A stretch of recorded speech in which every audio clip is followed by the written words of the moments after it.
BI Tier 1, 2, and 3. We really want to look at this across the school district, and we're starting with these three schools. So you are the role models of what we're going to be doing across the district. One of the things we're going to do is really streamline our Tier 1. One of the things we're offering at Hedges and Elrod, Russell is figuring out how they want to introduce this, but we're going to do Character First, which is a character trait program. And Andrea and I are going to share a little bit about what that looks like. It's going to look different at both Elrod and Hedges, but we want to talk to you a little bit about this curriculum.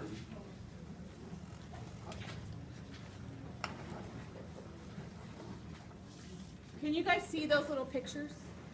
That's all we have. Put on your glasses. Sit forward. I only brought this one. So the idea with the character traits is that school-wide, monthly, I believe Hedges is doing it this way too, every single month there will be a focus on a character trait. So the first month we're starting, it's kind of September, October, it's responsibility. And so, do we go through what it's going to look like at Elrod? It's going to look different everywhere, so we can, it's hard to say. Hedges is starting with respect, and it starts in September. So maybe this would be a great way to explain it. Last year here at Hedges, there was a trait every month. It's new to Elrod, but we want to teach across the whole campus. And these are things that need to be taught and retaught all of the time, so we're going to do that as a team, and this will make it a little bit more structured for all of us. So you actually, as teachers, get a curriculum. As soon as I say curriculum, people are going to say, oh my gosh, does that mean more work? And it doesn't. You're already doing this. So the way we expect you to use this is to talk about it, know the definition, and infuse it with the lessons you're already doing. So if you're doing math curriculum, you're really going to focus on how math and how that relates to responsibility. You do not have a task that you have to do. However, both Janelle and Andrea at Hedges and Elrod will be teaching this curriculum in your class when they're in your class. And here's the little. I don't know if you want to read that, because I don't know if you guys can see what we're doing here. So it just says Tier 1, the whole goal is that we all speak the same language. So all the staff members, and for sure Elrod and Hedges, not sure about Russell, but I'm sure it's going to be the same. All the staff members are going to get a copy of what the trait is and what the definition is and how to teach that to kids. So in the lunchroom, the custodians, the paras out on the play. Clear that a lot of the behaviors we were seeing, it comes down to self-regulation. It comes down to kids being able to control their emotions, control their bodies, control their words. And so we were trying to find something that we could use that would address those.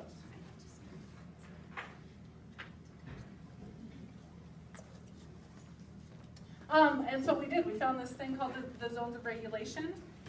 It's a great program for kids in all tiers.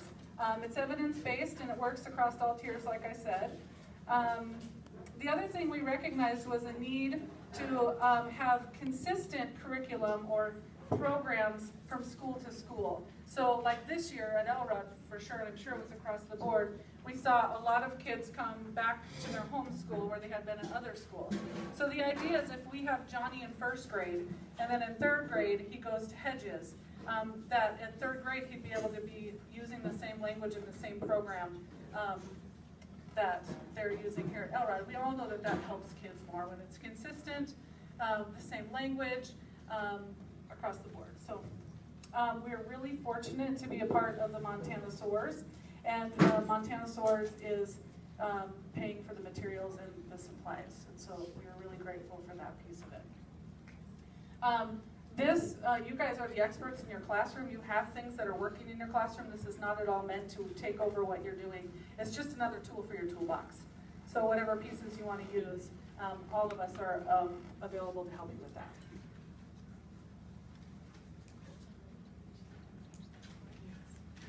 Don't touch that. Don't touch it. Okay. All right. So I'm going to briefly go through developmentally higher. Closer to your mouth. Hold my mouth like Yeah. this. There you go. All right. So I want to briefly go over what self-regulation is. So when we say it, it's a very broad term. So what we mean is focusing our attention, controlling our emotions, managing behavior, thinking, and feelings.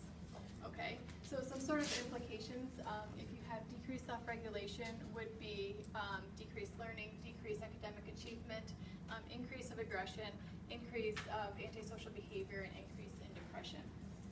So what this also means is that sometimes being told to simply behave or to follow directions is insufficient for a lot of our students. And they need more, they need that how and that why. Okay, so sometimes this comes as a natural developmental milestone for some kids, but some it has to be learned and taught and retaught, okay, over and over. So if you have a home environment that is supportive, loving, nurturing, this comes more easily to those children. But for a lot of kids, they don't come from that. They come from environments where there's neglect and abuse. So that's why that's where we come in to try to support these students. These students will have a persistent fear response in school. They'll have delayed developmental milestones. So we have first or second grader that's developmentally pre-K, okay, emotionally, socially. They will also have diminished executive functioning skills. Executive functioning is our working memory skills and our cognitive flexibility, all right, and also complicated social interactions. So they'll have decreased social interaction with their peers, with teachers, and other people, okay?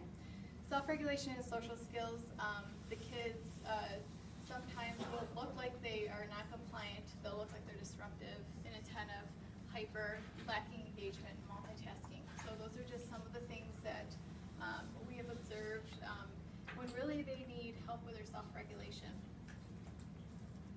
And lastly, so overall this is an emerging skill for our kiddos. Introspection and self-awareness during difficult times is what we can really help guide them toward, to be able to look within themselves, to regulate themselves so that they can make a better choice next time. Okay, and there's a quote from the lady that originated this program, and she just said, during times of escalation, telling them to stop or giving them a choice or punitive actions do not teach the why or how to their behavior, and how that impacts themselves or others. It's like a Band-Aid. So this is where the zones comes in. All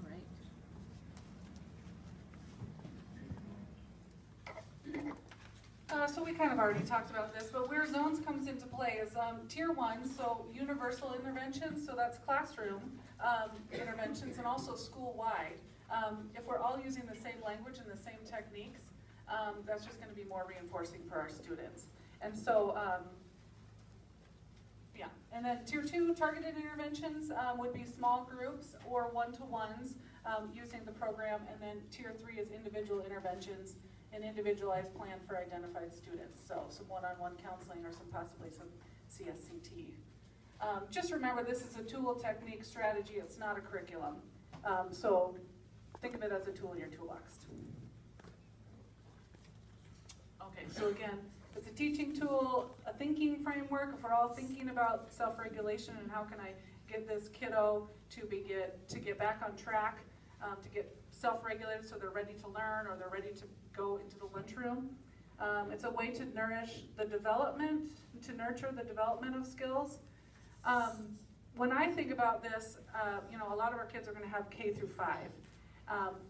Deb and I did a couple groups last year, you know, that we didn't by any means get through the whole program or teach them everything we needed to. So it's really a nurture and when we have a kid in kindergarten and they're working on something, and then we still have them in 5th grade and they continue to be working on self-regulation. We all know that looks different, but it's still the same issue. So it's really an idea of developing those skills long-term.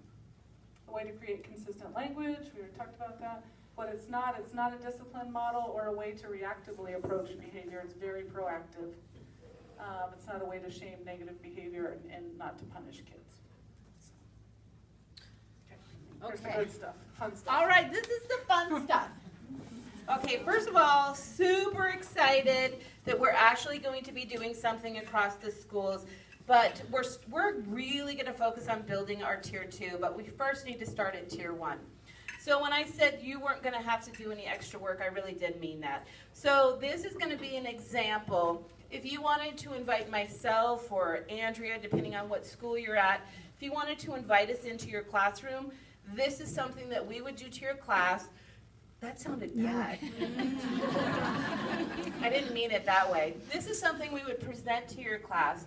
It's by invitation only, so I'm not going to come and push anything on any classroom, but if you would like me to come here at Hedges or Elrod, and Andrea as well, we're going to come in and do classroom lessons.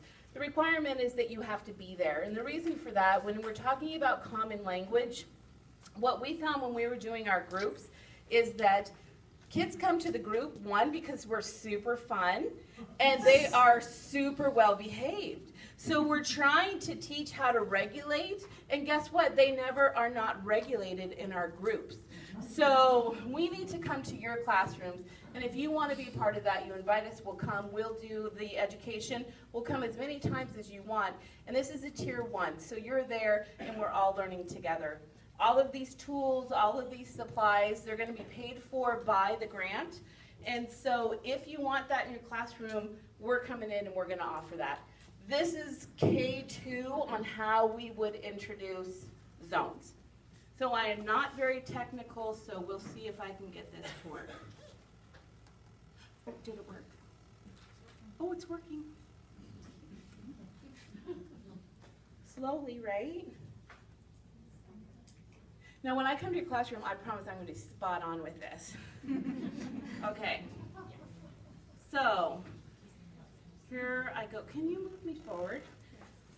Can you make that so it's just that? Yay! Maybe I need to start at Mr. Gross's room so he could run this, right? Because he's like, yeah, just push the button. Okay, so go ahead. Keep going. So this is what we would do together. I don't need to read all of the slides, but these are the slides I would talk to with your students, letting them know what self-regulation is. And remember, this one is K through 2, so it's really helping kids understand that how they feel, and they use the example of when you're cold in a jacket, and when you're hot, how you cool down, that is how you're regulating yourself. Look at, I'm just going to click you. Then the next one is how what you think and how you feel are connected. And I think for K2, it's a great lesson to learn. So we also have activities on that. So we're going to skip over this because I'm afraid we're not going to have enough time. But let me tell you, Cookie Monster sings, and it's really cute. Everybody loves that. They're going to talk about what the zones are. So some people are saying, Deborah, I can't do the zones. It's not appropriate for 5th grade if it's also appropriate for kindergarten. I can tell you that I have 2 foster kids at home. They're 3 and 4. If I would have known about zones when I was raising my own children, life would have been a lot easier. So the 3-year-old can say, I'm feeling yellow, and come to me, and we talk about how do we get back, because right now I need you in the green zone. So it works. On the upper level, they can really articulate what the zones are. So even though it sounds like, how could that work? It works for all ages. So here are the 4 zones. They really make it look like traffic signs, so children are already familiar with those. They're really talking about that all feelings are okay, and I think that children really need to hear that what they're feeling is okay. It's how is that feeling and the behavior related? When is it appropriate to have that? When is it appropriate to have that behavior? And how you can develop coping skills to have that behavior and that feeling at the right time. So the blue zone is the rest zone. So this is just kind of some examples of what children might be feeling when they're in the blue zone.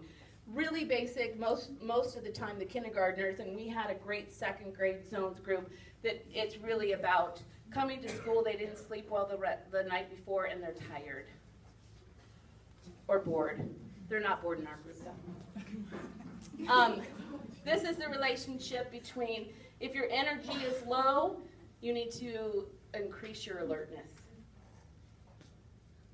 You can skip over that. They're really cute though. If you go online and just type in zones of regulation, the amount of resources is overwhelming. They have in and out.